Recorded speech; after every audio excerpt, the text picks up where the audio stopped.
तो हमें 4 बजे से शाम के 4 बजे से रात के 9:30 बजे तक थाने में बैठा के रखा गया, पार्लियामेंट थाने में, परमिशन के नाम पर। लेकिन परमिशन हमारी इतना कहते कि हम जो कानून बनाए थे हम उसको वापस ले रहे हैं, बस बात खत्म। फैसला कौन लेगा? ड्राइवर यूनियन लेगा।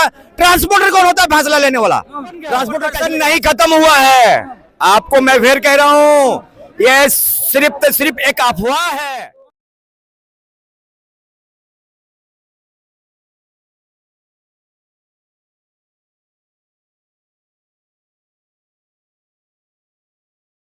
जिस तरह से लोग आए थे, कुछ लोग यहाँ पे अराजकता फैला रहे थे, इनके ऊपर क्या बोलेंगे?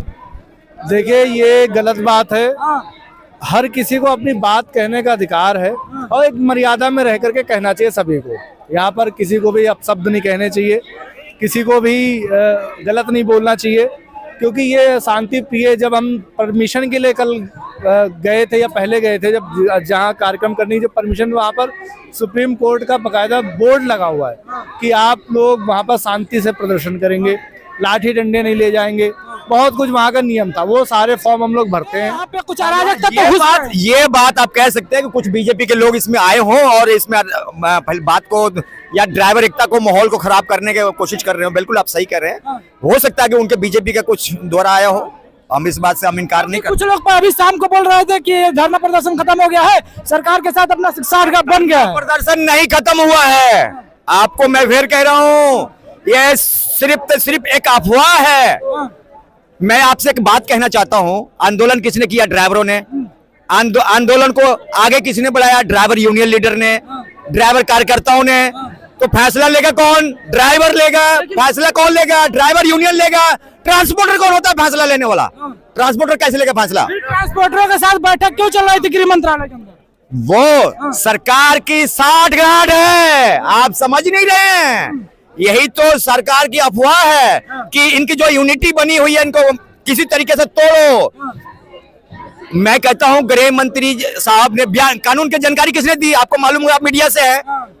कानून की जानकारी गृह मंत्री साहब ने दिया ना, तो खत्म करने की जानकारी कौन देगा? गृह मंत्री साहब को फर्ज बनता दे। जब आप कानून के लागू करने की जानकारी दे सकते हैं, तो कानून को खत्म करने की जानकारी क्यों नहीं दे सकते? देना चाहिए। फिर ट्रांसपोर्टर क्यों दे रहा है कि भाई हम कानून खत्म हो गया? आप लोग, गृह मंत्री साहब आके देना हमारे श्रीमान जी। आप लोग ट्रांसपोर्टर से अलग हैं? बिल्कुल अलग है। हम ड्राइवर कार्यकर्ता, आज तक हम ड्राइवर संगठन है, ड्राइवर के लिए काम करने वाले लोग हैं, ड्राइवर के शुभ चिंतक है। आज तक हम ड्राइवर ही हैं, हम ड्राइवर ही है रोजगार से। तो ये बिल्कुल सर, बिल्कुल ये हम एक्सेप्ट नहीं करते हैं। ट्रांसपोर्टर के दिए हुए आदेश को हम बिल्कुल पालन नहीं करते हैं। जब तक हमारा ड्राइवर भारत का संगठन नहीं आपका ऐलान नहीं करता, जब तक ये आंदोलन सदा के लिए चलता रहेगा। चाहते हैं कि जिस तरह से पार्लियामेंट में खड़े होकर उन्होंने बताया, उसी तरह से पार्लियामेंट में खड़े होकर माफी मांगे। माफी मांगने के लिए कौन बोल रहा है? सिर्फ इतना ही कहते हैं कि कानून हम खारिज करते हैं, बस इतना ही कह रहे हैं। माफी मांगने के लिए कौन कह रहा है? देश के राजा है भाई, माफी मांगने के लिए काम कर रहे हैं? हमारी इंसल्ट है उसमें। सिर्फ इतना कहते हैं कि हम जो कानून बनाए थे हम उसको वापस ले रहे हैं, बस बात खत्म। आखिर तो वही बात तो उन्होंने ट्रांसपोर्टरों से बोला है कि ट्रांसपोर्ट बीच में दलाल क्यों? ट्रांसपोर्टर दलाल है। दलाल क्यों चाहिए? बिचौलिया क्यों चाहिए? बिचौलिया क्यों चाहिए? वो जो जिस ट्रांसपोर्ट के द्वारा उस अफवाह को फैलाया गया, वो ट्रांसपोर्ट जो है आज से नहीं, जब से देश आजाद हुआ तब से चल रहा है। आज तक उस ट्रांसपोर्ट ने भारतीय ड्राइवर के लिए किया क्या है? कुछ भी नहीं किया। आप भारतीय ड्राइवर का कोई आयोग लिया गया है? कोई 365 दिन में कोई कानून लेके आया? बहुत अच्छी बात आप बोल रहे हैं। जिस प्रकार से आप आयोग की बात कर रहे हैं, उत्तर प्रदेश में एक टाइम पर सांड आयोग की बात हो रही थी, तो भारत में ड्राइवरों का आयोग क्यों नहीं बना? हम लगातार, हमारी यूनियन, हम हमारे सर बात कर रहे हैं, हमारे सभी यूनियन मांग कर रही है इसमें। फिर कारण क्या है कि नहीं बन रहा? इसमें सरकार को क्या कोई फायदा है क्या? सरकार को नुकसान है। फायदा नहीं भाइयों का। ड्राइवर सर, आप शायद आप इसको मालूम चलना चाहिए आपको, सबसे ज्यादा रेवेन्यू, सबसे ज्यादा रिश्वत, सबसे ज्यादा घूसखोरी भारतीय ड्राइवर के द्वारा निकाली जाती है। सबसे ज्यादा टैक्स पेयर अगर हिंदुस्तान में है तो वो भारतीय ड्राइवर है।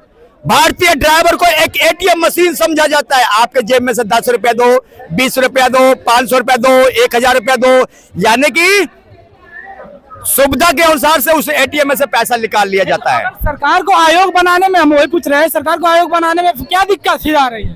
क्योंकि उसके लिए पाएगी ना भाई, लूट नहीं आप पाएगी। समझ नहीं रहे हो, उनकी लूट बंद हो जाएगी, लूट नहीं पाएगी। कहीं आईटीओ रोकेगा भाई, आयोग बनेगा तो उसमें जाहिर सी बात है हमारी हेल्पलाइन नंबर होगी।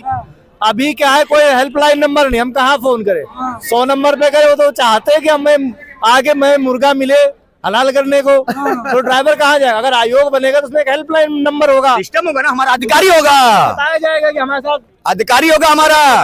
हम अब अपने कार्यालय में जाकर शिकायत कर सकते हैं, जिससे महिलाओं के लिए बना हुआ है, महिलाओं के लिए बने हुए ना, अब महिला आयोग बना हुआ, महिलाएं जाके अपने कार्यालय में जा सकती है ना। इस तरह जिस दिन भारत में ड्राइवर आयोग बन गया, उस दिन अपना भारत का ड्राइवर एक के स्तंभ बन जाएगा और एक स्तंभ पिलर बन जाएगा।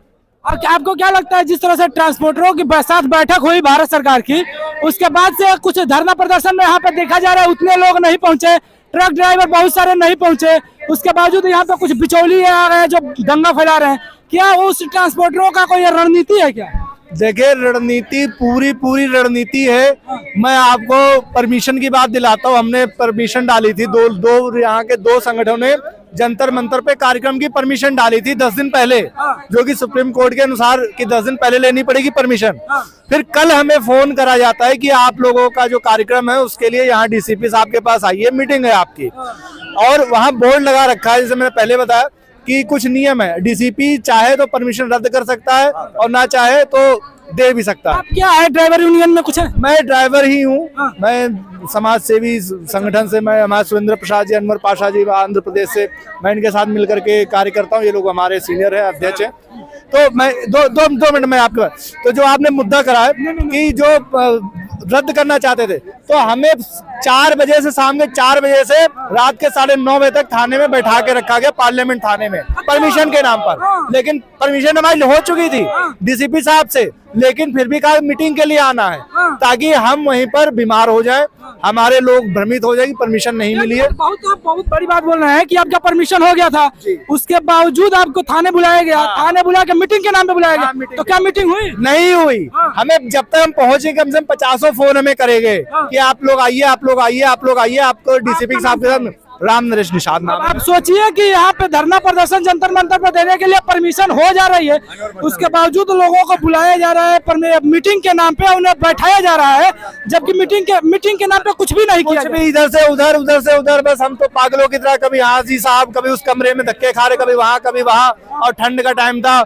हमारा एक साथी बीमार भी पड़ गया। ये पूरी रणनीति थी कि हमें मीटिंग के नाम पे बुलाया जाए या हमें उलझा के रखा जाए और हम लोग जंतर मंतर पे ना पहुंच पाए और प्रोटेस्ट ना हो पाए, ये उनकी रणनीति थी। लेकिन फिर भी हौसला नहीं टूटा।